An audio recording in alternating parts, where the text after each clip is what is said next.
Hello everybody, Haj here. In this video I'm going to give you a brief overview and a quick start on Maya. So if you've never used Maya before, then this is the video for you. Let's get into it. So to download Maya, you can just go down here to autodesk.com and then search for Maya. I'll put the link down in the description. You can download a free trial. And when you install Maya, you're going to be introduced with this screen right here. You see here we have our getting started, which will kind of help you get started. Some interactive tutorials.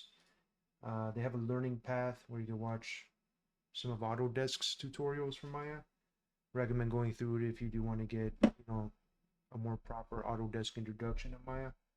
You can see what's new, and there's a community. So let's just go to Maya.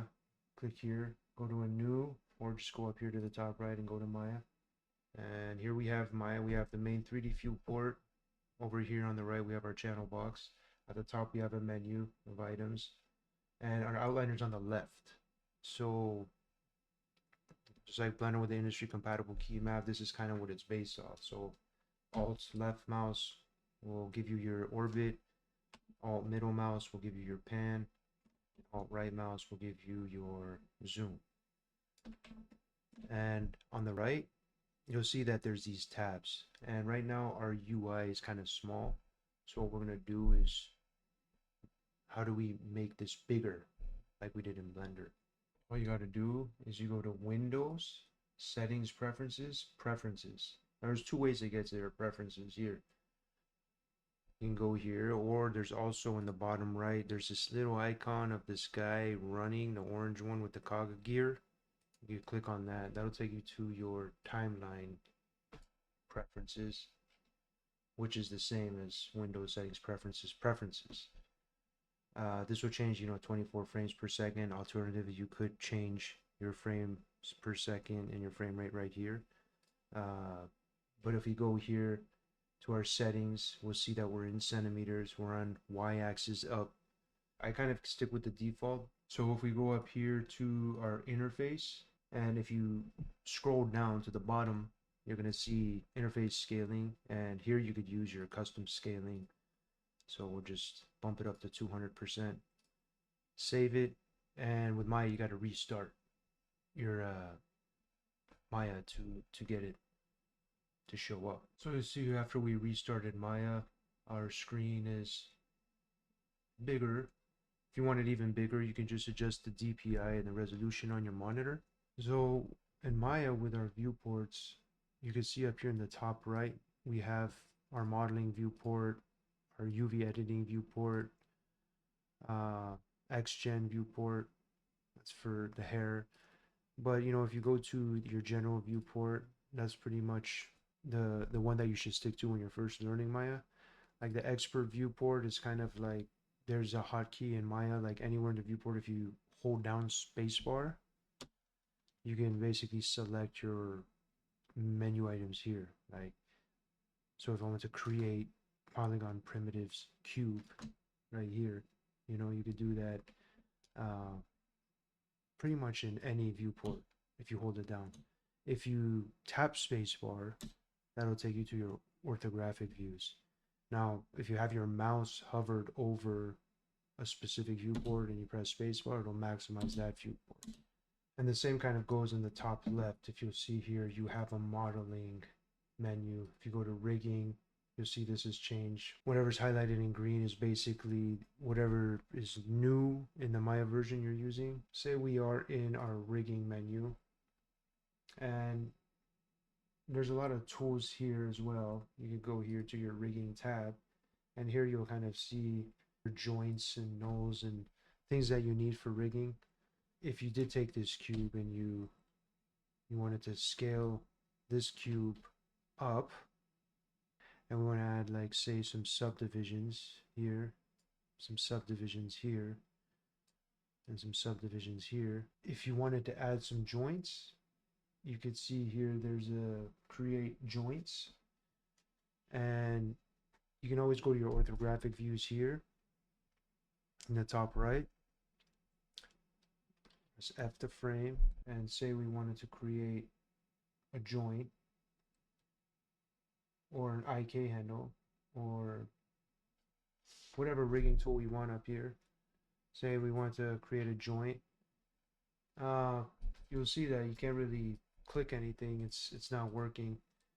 What you have to do is you have to click up here, and you see there's snap to grid, snap to curves, snap to view planes. We try it, snap to view planes, and now you'll see that it's working. Can't really see what's going on, so we can click the number 4, and there we go.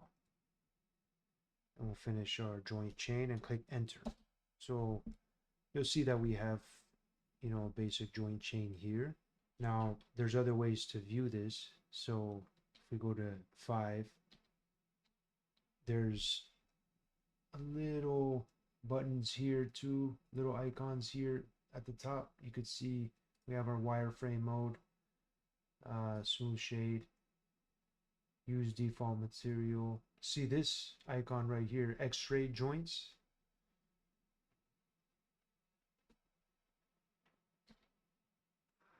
This little one. What that does is it allows us to see our joints through the geometry. So to rig this, you know, you just have to select the geometry first, then the joint chain second, and then go to skin, bind skin, option box. Here you can adjust some of the options. We're just going to go with the default, apply. And if you'll notice, if you click and drag, it's always going to select your joint first over the geometry. We selected our joint, and we can rotate that, and you can see that we're rigged.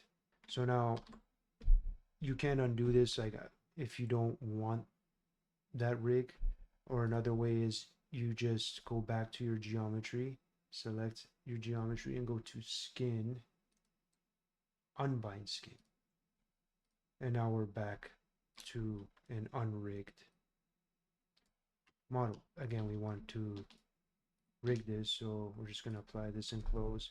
So now that we're rigged,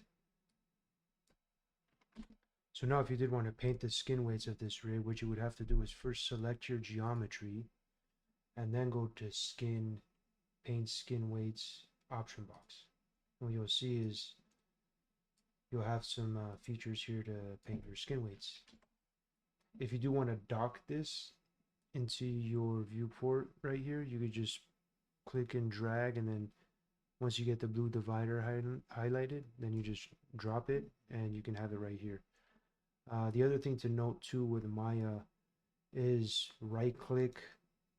You know, when you click down, right click on anything, like on the geometry, you see here, holding down B and dragging will change our radius. But if you right click on the geometry, you're gonna get a different selection of modes. And if you right click on the rig, you're going to get another selection of modes.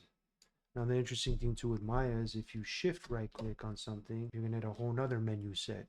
If you control right click on an object, you're going to get a whole nother menu set. So you could shift right click on something and you're going to get one kind of menu. You can right click on something, you get another kind of menu. And you can control click, right click on something, and you're going to get a whole nother menu. So depending on what tool you're in, and what you're right clicking, control right clicking, shift right clicking on, you're going to get a lot of options to kind of go through and experiment with. Now, if you did want to actually add like an IK to this, you can select here, create IK handle, select your top and your bottom, enter. And now what you'll see is if we select this bottom and move it, we have an IK handle. Now you can see that I already kind of set a very subtle preferred angle for my IK handle. Just make note of that, like if you do have a leg or something and the knees on this side, give it a preferred angle, kind of following the skeletal anatomy of whatever model you're working on. So if you did want to quickly rig a character, you just import your character and then go here to skeleton, quick rig, select your mesh and auto rig. take a little bit.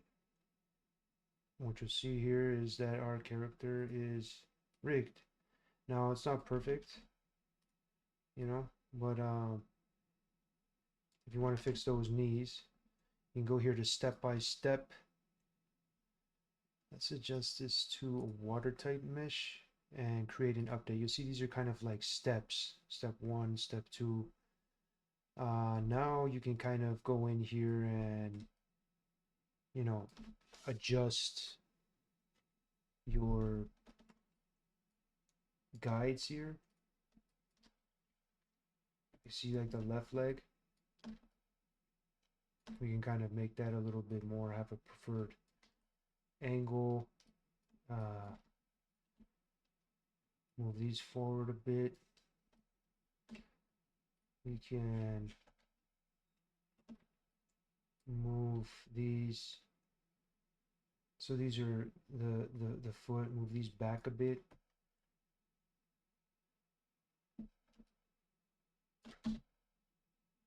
For an orthographic view, just to give us a little bit of a better angle. Yeah, I think, let's see how that works. Now you could tweak these till your rig is working. Just go back through these steps. So let's create an update in step 4, our skeleton. Let's see after we create an update. Let's just see how our rig is working first. So hit step 5, create an update, and now we'll test those joints much better. You'll see that it's working a little bit better. Look at the hands here, and it's not bad, it's working okay.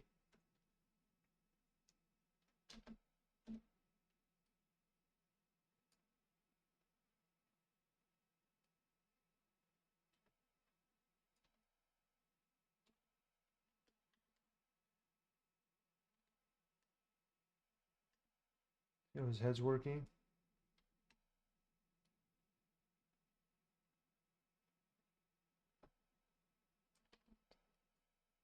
And let's see his root, how it's working.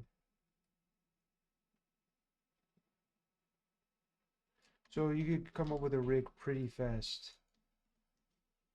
Pretty much with a click of a button with some minor tweaks. You know, some of your rigs are going to require a little bit more work than others. But this is like a good starting point. So this was just an introductory quick start to Maya. If you are new to Maya, hopefully this tutorial will help you. I would recommend just getting used to the navigation. Try to rig maybe a cube or a cylinder. Play around with the tools. If you're coming from Blender and using the industry compatible key map like I showed in the previous videos, and coming to Maya, you're going to find the navigations are much more seamless. Trying to find out which tools you're using in Blender and how to transition those tools to Maya, and vice versa. I think you'll find that going between many different 3D packages, the less you kind of have to learn about how to navigate and how to get through these different menus and UIs, the more time you have for actually creating 3D, which is what we all want to do. I'm going to be creating more of these videos about my workflows. These are very introductory just to get you comfortable with them, but I will advance them and teach you more skills and concepts that are going to be super important in learning these softwares. Thank you, and see you next time.